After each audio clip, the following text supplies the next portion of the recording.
ನುಗ್ಗೆ ಸೊಪ್ಪಿನ ಚಟ್ನಿ. ಹೌದು, ಇವತ್ತೊಂದು 40ರಲ್ಲಿ ತಿರುಗ್ತಾ ಉಂಟು.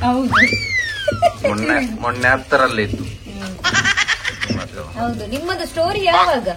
ಅದು ಎಷ್ಟು ಮಂದಿ ನನ್ನ ಹತ್ರ ಕೇಳ್ತಾ ಇದ್ದಾರೆ, ರಿಕ್ವೆಸ್ಟ್ ಮಾಡ್ತಾ ಇದ್ದಾರೆ, ನಿಮಗೆ ಪುಸ್ತಕಿಲ್ಲಲ್ಲ ಮಾರ್ರೆ. ಚಟ್ನಿಯೊಟ್ಟಿಗೆ ಗಂಜಿ ಹೀಗೆ ಮಾಡಿ ಸ್ವಲ್ಪ ಇದಕ್ಕೆಲ್ಲ ಹೀಗೆ ಹಾಕ್ಬೇಕು. ಪುನರ್ಪುಳಿ ಕಡಿ. ಇದೊಂದು ಸ್ಪೆಷಲ್. ಅದೆಲ್ಲ ಡೈಲಿ ಒಂದೊಂದು ಚಟ್ನಿ ಮಾಡಿ ಊಟ ಮಾಡಿದ್ರೆ ಉಂಟಲ್ಲ, ನಿನ್ನನ್ನು ಮರೀಲಿಕ್ಕಿಲ್ಲ ಮತ್ತೆ. ಹಲೋ, ಹಾಯ್, ನಮಸ್ತೆ friends and welcome back to my channel. ಹೇಗಿದ್ರೆ ಎಲ್ಲರೂ ನೀವೆಲ್ಲ ಹುಷಾರಾಗಿದ್ದಾರೆ ಅಂತ ಭಾವಿಸ್ತೀನಿ. ಹಾಗೆ ಇವತ್ತು ನಾವು ಮತ್ತೊಂದು ಹೊಸ ರೆಸಿಪಿಯೊಂದಿಗೆ ನಿಮ್ಮೊಂದಿಗೆ ಭೇಟಿ ಆಗ್ತಾ ಇದ್ದೀವಿ. ನುಗ್ಗೆ ಸೊಪ್ಪಿನ ಚಟ್ನಿ. ಹೌದು, ಇವತ್ತು ನಾವು ಮಾಡ್ತಾ ಇದ್ದೀವಿ ನುಗ್ಗೆ ಸೊಪ್ಪಿನ ಚಟ್ನಿ. ತುಂಬಾ ಜನರಿಗೆ ಗೊತ್ತಿರಬಹುದು ನುಗ್ಗೆ ಸೊಪ್ಪಿನ ಒಂದು ಬೆನಿಫಿಟ್ಸ್ ಎಷ್ಟು ಇದೆ ಅಂತ ಹೇಳಿ. ತುಂಬಾ ಹೆಲ್ತ್ ಬೆನಿಫಿಟ್ಸ್ ಇದೆ ಇದರದ್ದು. ಹಾಗೆ ಇವತ್ತು ಕೂಡ ನಾವು ಚಟ್ನಿಯನ್ನೇ ಮಾಡ್ತಾ ಇದ್ದೀವಿ ಅಂತ ಹೇಳಿ ಬೇಜಾರು ಮಾಡಬೇಡಿ. ಇನ್ನು ಮುಂದಿನ ದಿನಗಳಲ್ಲಿ ನಾವು ಒಳ್ಳೊಳ್ಳೆ ರೆಸಿಪಿಯನ್ನ ಮಾಡುವಂತ ಪ್ರಯತ್ನವನ್ನ ಮಾಡ್ತೀವಿ ಖಂಡಿತವಾಗ್ಲು. ಹಾಗೆ ಇವತ್ತು ನಾವು ಇದರ ಚಟ್ನಿಯನ್ನ ಮಾಡ್ಕೊಳ್ಳೋಣ ಅಂತ ಹೇಳಿ. ಇದರ ಬೆನಿಫಿಟ್ಸ್ ತುಂಬಾ ಮಂದಿಗೆ ಗೊತ್ತಿರಬಹುದು. ಹಾಗೆ ಇದರಲ್ಲಿ ತುಂಬಾ ವಿಟಮಿನ್ ಸಿ ಇದೆ.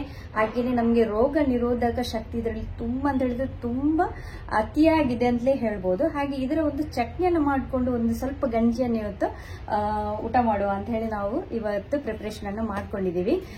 ರೆಸಿಪಿನ ಸ್ಟಾರ್ಟ್ ಮಾಡೋಲ್ಲ? ಸ್ಟಾರ್ಟ್ ಮಾಡೋದು. ಇದಕ್ಕಿಂತ ಮುಂಚೆ ಈ ಚಾನೆಲ್ ಅನ್ನು ಯಾರಾದ್ರೂ ಸಬ್ಸ್ಕ್ರೈಬ್ ಮಾಡದಿದ್ರೆ ನೀವು ಸಬ್ಸ್ಕ್ರೈಬ್ ಮಾಡಿ. ಇನ್ನಷ್ಟು ರೆಸಿಪಿಗಳನ್ನು ಹಾಕ್ಲಿಕ್ಕೆ ನಮ್ಮ ಗ್ಲೆನ್ಸಿಸ್ ಬ್ಲಾಗಿಗೆ ನೀವು ಇನ್ನಷ್ಟು ಪ್ರೋತ್ಸಾಹ ಕೊಡಿ ಅಂತ ಹೇಳುತ್ತಾ ಬನ್ನಿ ನಾವು ಇವಾಗ ಇದಕ್ಕೆ ಏನೆಲ್ಲ ಇಂಗ್ರೀಡಿಯೆಂಟ್ಸ್ ಬೇಕು ನೋಡೋಣ. ಇನ್ನು ಎಣ್ಣೆಯನ್ನು ನಾನು ಸೇರಿಸ್ಕೊಳ್ತಾ ಇದ್ದೇನೆ. ನೋಡಿ, ಕಾವಲೆ ಒಳ್ಳೆ ಬಿಸಿಯಾಗಿದೆ. ಇವಾಗ ಹುರಿದುಕೊಳ್ಳಲಿಕ್ಕೆ ಸ್ವಲ್ಪ ತೆಂಗಿನ ಎಣ್ಣೆಯನ್ನು ತೆಗೆದುಕೊಂಡು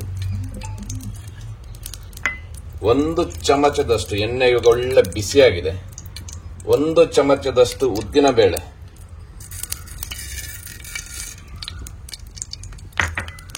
ಒಂದು 7 ರಿಂದ 8 ಈ ಚಿಕ್ಕ ಈರುಳ್ಳಿಯನ್ನು ತೆಗೆದುಕೊಳ್ಳುವಂಥದ್ದು,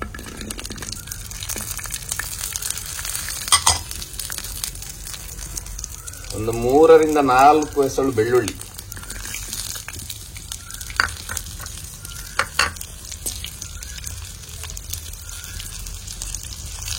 ಒಂದು 3 ಹಸಿಮೆಣಸು ಉದ್ದ, ನಂತರ 1 ಬ್ಯಾಡಗಿ ಮೆಣಸನ್ನು ಇವಾಗ ಸೇರಿಸಿಕೊಳ್ತಾ ಇದ್ದೇನೆ. ಚಿಕ್ಕ ತುಂಡು ನಾನು ಶುಂಠಿಯನ್ನು ಕೂಡ ಇದೇ ಹೊತ್ತಿನಲ್ಲಿ ಇವಾಗ ಸೇರಿಸ್ಕೊಳ್ತಾ ಇದ್ದೇನೆ. ಖಾರ ನಿಮಗೆ ಎಷ್ಟು ಬೇಕು ಅಷ್ಟು ನಿಮಗೆ ಬೇಕಾದ್ರೆ ನಿಮ್ಮ ಟೇಸ್ಟ್ನ ಪ್ರಕಾರ ನಿಮಗೆ ಎಷ್ಟು ಖಾರ ಬೇಕು ಅಷ್ಟು ಖಾರ ನೀವು ಸೇರಿಸ್ಕೊಂಡ್ರೆ ಸಾಕು. ನಮಗೆ ಜಾಸ್ತಿ ಸ್ಪೈಸಿ ಲೈಕ್ ಇಲ್ಲ, ಮೀಡಿಯಂ ಸ್ಪೈಸ್ ನಮಗೆ ಲೈಕ್, ಅದಕ್ಕೋಸ್ಕರ ಜಾಸ್ತಿ ಸ್ಪೈಸ್ ಹಾಕಿಲ್ಲ. ಇವಾಗ ಸ್ವಲ್ಪ ಹುಳಿಯನ್ನು ಕೂಡ ಇದೇ ಹೊತ್ತಿನಲ್ಲಿ ನಾನು ಸೇರಿಸ್ಕೊಳ್ತಾ ಇದ್ದೇನೆ. ಸ್ವಲ್ಪ ಹುಳಿಯನ್ನು ಸ್ವಲ್ಪ ಮಿಕ್ಸ್ ಮಾಡಿ ಆದ್ಮೇಲೆ ಇದೇ ಹೊತ್ತಿನಲ್ಲಿ ನಾನು 1 ಕಪ್ನಷ್ಟು ನಾನು 1 ಕಪ್ನಷ್ಟು ತೆಗೆದುಕೊಂಡೆ. ಅದನ್ನು ಕೂಡ ಇದೇ ಹೊತ್ತಿನಲ್ಲಿ ಸೇರಿಸ್ಕೊಳ್ತಾ ಇದ್ದೇನೆ. ಒಳ್ಳೆ ತೊಳೆದು ಅದನ್ನು ನೀರೆಲ್ಲ ತೆಗಿಬೇಕು. ನಾನು ಕೊತ್ತಂಬರಿ ಸೊಪ್ಪನ್ನು ಕೂಡ ತೆಗೆದುಕೊಂಡಿದ್ದೇನೆ. ಇದನ್ನು ಇವಾಗ ನೋಡಿ ಸ್ವಲ್ಪ ಈ ಥರ ಬಾಡಿಸ್ಕೊಳ್ಬೇಕು. ಇದನ್ನೆಲ್ಲ ಬಾಡಿಸ್ಕೊಂಡು ಇದರ ಸ್ವಲ್ಪ ಹಸಿಸಿನಲ್ಲಿ ಹೋಗ್ಬೇಕು. ಯಾರೋ ಒಂದು ಕಮೆಂಟ್ ಮಾಡಿದ್ರು, ನೀವು ಒಲೆಯಲ್ಲಿ ಜಾಸ್ತಿ ಹೈ ಫ್ಲೇಮ್ ಅನ್ನು ಇಟ್ಟು ಸಿಕ್ಕಾಪಟ್ಟೆ ಕಟ್ಟಿಗೆಲ್ಲ ಇಟ್ಟು ಕಾಣ್ತಿರೋದು. ನೋಡಿ, ನಾವು ತುಂಬಾ ಲೋ ಫ್ಲೇಮ್, ಇದು ಗೆಂಡದಲ್ಲೇ ನಾವು ಮಾಡ್ತೀವಿ. ನಿಮಗೆ ಕಾಣುವುದು ಮಾತ್ರ ತುಂಬಾ ಜಾಸ್ತಿ ಆಗಿ ಕಾಣ್ತಾ ಇರೋದು ಕ್ಯಾಮರಾದಲ್ಲಿ. ಅದ್ರ ಜಾಸ್ತಿ ಸ್ಪೀಡ್ ಇಟ್ಕೊಂಡಿದ್ವಿ ನಾವು. ನೋಡಿ, ಇವಾಗ ಇಷ್ಟು ಬಾಡಿದೆ ಸಾಕು. ಇವಾಗ 1 ಕಪ್ನಷ್ಟು ನಾನು ತೆಂಗಿನಕಾಯಿಯ ತುರಿಯನ್ನು ತೆಗೆದುಕೊಂಡಿದ್ದೇನೆ. ಅದನ್ನು ಕೂಡ ಇದೇ ಹೊತ್ತಿನಲ್ಲಿ ನಾನು ಸೇರಿಸ್ಕೊಳ್ತಾ ಇದ್ದೇನೆ. ನಂತರ ಬ್ಲ್ಯಾಕ್ ಸಾಲ್ಟ್, ಸ್ವಲ್ಪ ಬ್ಲ್ಯಾಕ್ ಸಾಲ್ಟ್ ಅನ್ನು ನಾನು ಕೂಡ ಇಲ್ಲಿ ಸೇರಿಸ್ಕೊಳ್ತಾ ಇದ್ದೇನೆ ಇದೇ ಹೊತ್ತಿನಲ್ಲಿ. ರುಚಿಗೆ ಎಷ್ಟು ಬೇಕು ಅಷ್ಟು. ಬ್ಲ್ಯಾಕ್ ಸಾಲ್ಟ್ ಆರೋಗ್ಯಕ್ಕೆ ಭಾರಿ ಒಳ್ಳೆಯದಂತ ಹೇಳ್ತಾರೆ. ಅದಕ್ಕೋಸ್ಕರ ಇದನ್ನೆಲ್ಲ ಒಟ್ಟಿಗೆಲ್ಲ ಹುರಿದುಕೊಂಡು ನಂತರ ಕಡಿಯುವಂಥದ್ದು. 2 ನಿಮಿಷ ಈ ಥರ ಹುರ್ಕೊಳ್ಬೇಕು. 2 ರಿಂದ 3 ನಿಮಿಷ ಹುರ್ಕೊಂಡ್ರೆ ಸಾಕಾಗುತ್ತೆ. ಚಟ್ನಿ ಉಂಟಲ್ಲ, ಗಂಜಿಗೆ ಮಾತ್ರ ಸೂಪರ್ ಆಗ್ತದೆ. ಈ ಯಾವತ್ತು ನಾನ್ ವೆಜ್ ಎಲ್ಲ ತಿನ್ನೋದಕ್ಕಿಂತ ಬದಲು ಈ ತರ ಒಂದು ವೆಜ್ ಅಲ್ಲಿ ಕೂಡ ಚಟ್ನಿಯನ್ನು ಮಾಡಿ ಇದು ಗಂಜಿ ನಂತರ ಒಂದು ಸ್ವಲ್ಪ ಅಲೆ. ಡೈಜೆಷನ್ಗೆ ಕೂಡ ಭಾರಿ ಒಳ್ಳೇದು, ಆರೋಗ್ಯಕ್ಕೂ ಭಾರಿ ಒಳ್ಳೇದು. ನೋಡಿ ಇವಾಗ ಕೆಳಗೆ ಇರಿಸುವಂಥದ್ದು ಇದು. ಸ್ವಲ್ಪ ತನೀಲಿ, ನಂತರ ಇದನ್ನು ಕಡಿಯುವಂಥದ್ದು.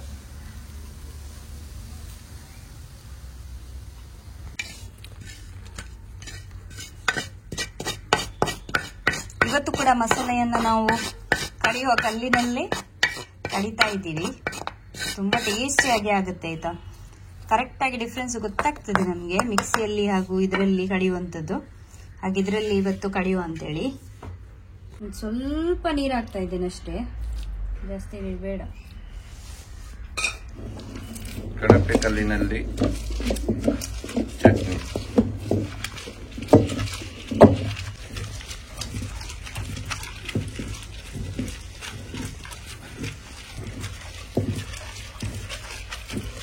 ಇವತ್ತು ಒಣಮೆಣಸು ಕಮ್ಮಿ, ಹಸಿಮೆಣಸು ಜಾಸ್ತಿ ಅಲ್ಲ ಇದಕ್ಕೆ. ಹಾಗೆ ಬೇರೆನೆ ಕಲರ್ ಬರ್ತದೆ, ಸ್ವಲ್ಪ ಡಿಫ್ರೆಂಟ್ ಕಲರ್ ಬರ್ತದೆ. ಅದು ಮೆಣಸು ಮೇಲೆನೆ ಕಾಣ್ತುಂಟು. ನಿನಗೆ ಮೊನ್ನೆ ಒಂದು ಚಟ್ನಿ ಕಡ್ದಾದ್ಮೇಲೆ ಇವತ್ತು ಸ್ವಲ್ಪ ಎಕ್ಸ್ಪೀರಿಯನ್ಸ್ ಜಾಸ್ತಿ ಆಯ್ತಲ್ಲ, ಜಾಸ್ತಿ ಸ್ಪೀಡ್ ಆಗ್ತಾ ಉಂಟಲ್ಲ. ನೀವಲ್ಲಿ ನನಗೆ ಎಂತ ಹೇಳ್ತಾರೆ, ಒಳ್ಳೊಳ್ಳೆ ಕಾಮೆಂಟ್ರಿ ಕೊಡಿ ಕೂತ್ಕೊಂಡು, ಹೇಗೆ ಕಡಿಬೇಕು, ಯಾವ ರೀತಿ ಕಡಿಬೇಕು. ಇವತ್ತೊಂದು 40ರಲ್ಲಿ ಮೊನ್ನೆ 10ರಲ್ಲಿ ಇವತ್ತು ಸ್ವಲ್ಪ ಮೈಲೇಜ್ ಜಾಸ್ತಿ ಉಂಟು. Vitamin C. ನೀನೀಗ ಚಟ್ನಿ ಕಡಿಯೋದ್ರಲ್ಲಿ ಎಕ್ಸ್ಪರ್ಟ್ ಆಗಿದ್ದಲ್ಲ. ಇನ್ನು 35 ದಿನ ಹೀಗೇನೆ ಚಟ್ನಿ. ಇಲ್ಲಪ್ಪ, ಇನ್ನು ಬೇರೆ ಐಟಮ್ ಎಲ್ಲ ಮಾಡ್ಲಿಕ್ಕೆ ಉಂಟು. ವಿಧ ವಿಧದ ಚಟ್ನಿ, ಬಗೆ ಬಗೆಯ ಚಟ್ನಿ, ಎಲ್ಲ ಚಟ್ನಿ ಸಹ ಮಾಡಬಹುದು. ಇದರ ಜೊತೆಗೆ ಬೇರೆ ಐಟಮ್ ಕೂಡ ಮಾಡುವ ಅಂತೇಳಿ ಪ್ಲಾನ್ ಉಂಟು. ಇವತ್ತಿಗೆ ಇದು ಮಾತ್ರ ಚಟ್ನಿ ಮಾತ್ರ. ಹೌದು. ನಿಮ್ಮದು ಸ್ಟೋರಿ ಯಾವಾಗ? ಎಷ್ಟು ಮಂದಿ ನನ್ನ ಹತ್ರ ಕೇಳ್ತಾ ಇದ್ದಾರೆ, ರಿಕ್ವೆಸ್ಟ್ ಮಾಡ್ತಾ ಇದ್ದಾರೆ. ನಿಮಗೆ ಪುರ್ಸೊಟ್ಟಿಲ್ಲಲ್ಲ ಮಾರ್ರೆ, ಬಿಸಿ ಅದಲ್ಲ.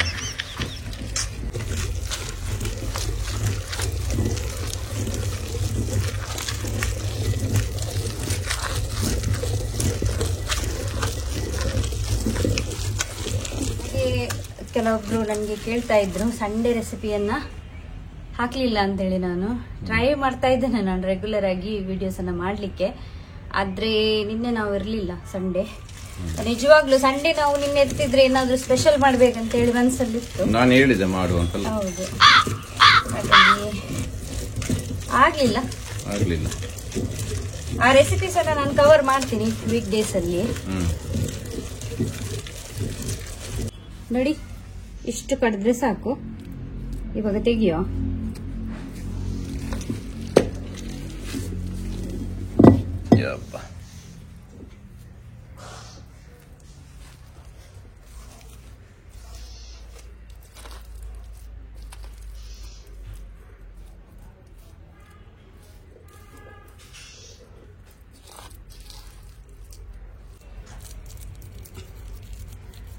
ನೋಡಿ, ಈ ರೀತಿ ಬರಬೇಕು. ನಮ್ಮದು ನುಗ್ಗೆ ಸೊಪ್ಪಿನ ಚಟ್ನಿ ರೆಡಿಯಾಗಿದೆ. ಸ್ವಲ್ಪ ಜಾಸ್ತಿ ಹಾಕ್ಬಿಡ.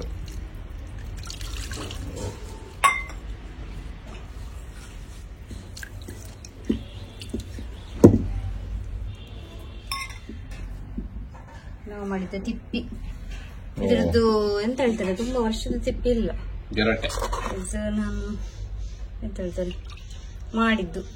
ಇನ್ನು ಸರಿಯಾಗ್ಲಿಲ್ಲ, ಇನ್ನು ಸಹ ಚಂದ ಆಗ್ಬೇಕಿತ್ತು.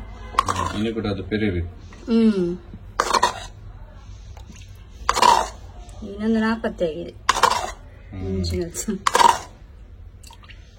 ಸಾಕಲ್ಲ ನಿಮ್ಗೆ ಇಷ್ಟು?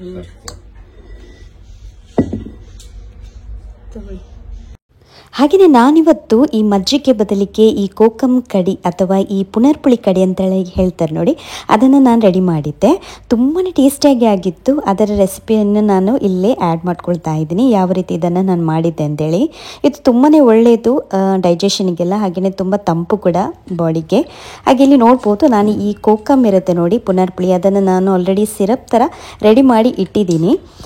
ನಿಮಗೆ ಬೇಕಾದರೆ ಇದರ ಸಿಪ್ಪೆ ಏನಿರುತ್ತೆ ನೋಡಿ, ಒಂದು 10ರಿಂದ 12 ಸಿಪ್ಪೆಯನ್ನು ಸ್ವಲ್ಪ ಬಿಸಿ ನೀರಿಗೆ 10 ನಿಮಿಷ ತನಕ ಹಾಕಿಟ್ಟು ನೆನೆಲಿಕ್ಕಿಟ್ಟು ನಂತರ ಅದರ ನೀರನ್ನು ನೀವು ಆ್ಯಡ್ ಮಾಡ್ಬೋದು.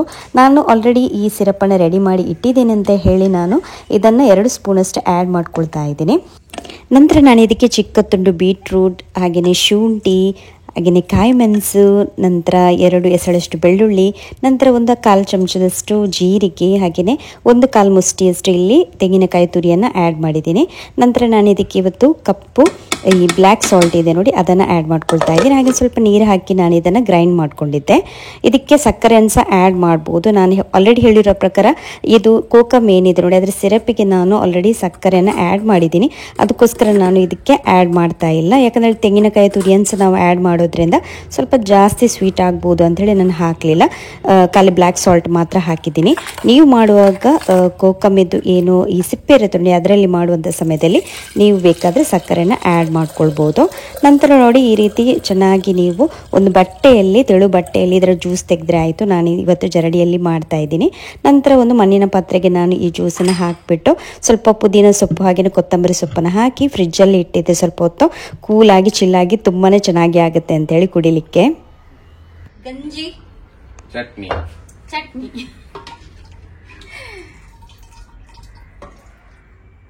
ಗಂಜಿ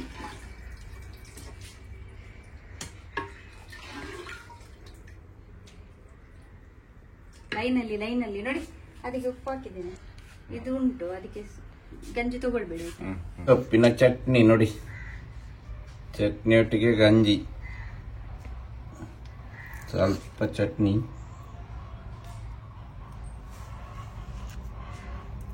ಹೆಂಡತಿಗೆ ಸ್ವಲ್ಪ ಬಳಸುವ.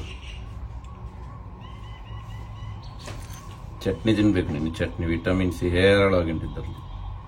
ಈ ಚಟ್ನಿದು ನೀರುಂಟಲ್ಲ, ಇದು ನೀರು ಸ್ವಲ್ಪ ಹೀಗೆ ಮಾಡಿ ಇದಕ್ಕೆಲ್ಲ ಹೀಗೆ ಹಾಕ್ಬೇಕು, ಒಳ್ಳೆ ಟೇಸ್ಟ್. ನಂತರ ಇದುಂಟು ಇದೆಂತ ಪುನರ್ಪುಳಿ ಕಡಿ. ಇದೊಂದು ಸ್ಪೆಷಲ್. ಅದು ಹೇಗೆ ಮಾಡಿದಂತ ತೋರಿಸ್ಲಿಲ್ಲ, ಅದು ತೆಗ್ದಿದ್ದೇನೆ ರೆಸಿಪಿ. ಹೌದಾ? ಟೇಸ್ಟ್ ಮಾಡಿ ಹೇಳಿ ಆಯ್ತಾ ಹೇಗೆ ಉಂಟು ಅಂತೇಳಿ. ಸೂಪರ್ ಉಂಟು ನೋಡ್ಲಿಕ್ಕೆ, ಕುಡಿಲಿಕ್ಕೆ ಹೇಗೆ ಉಂಟು ನೋಡುವ.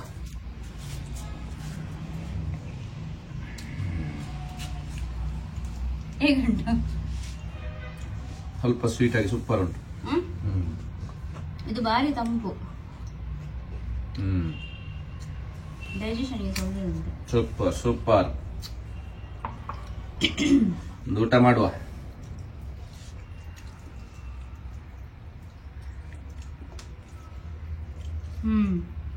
ಒಳ್ಳೆಗಿದೆ, ಒಳ್ಳೆದುಂಟಲ್ಲ, ಟೇಸ್ಟ್ ಉಂಟು,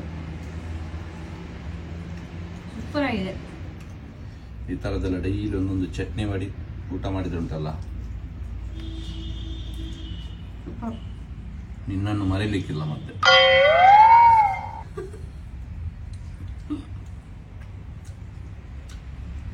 ಚಟ್ನಿ, ನುಗ್ಗೆ ಸೊಪ್ಪಿದ್ದು ಚಟ್ನಿ ಅಂತ ಗೊತ್ತೇ ಆಗುದಿಲ್ಲ, ಅಷ್ಟು ಟೇಸ್ಟ್ ಆಗಿದೆ ಅಲ್ಲ. ಇದು ಪಲ್ಯ ಎಲ್ಲ ಪಲ್ಯ ಸಹ ಮಾಡ್ಬೋದಾದ್ರೆ ಸೂಪರ್ ಆಗಿದೆ ಚಟ್ನಿ ಅಲ್ಲ, ನಿಜ ಸೂಪರ್. ವಾವ್.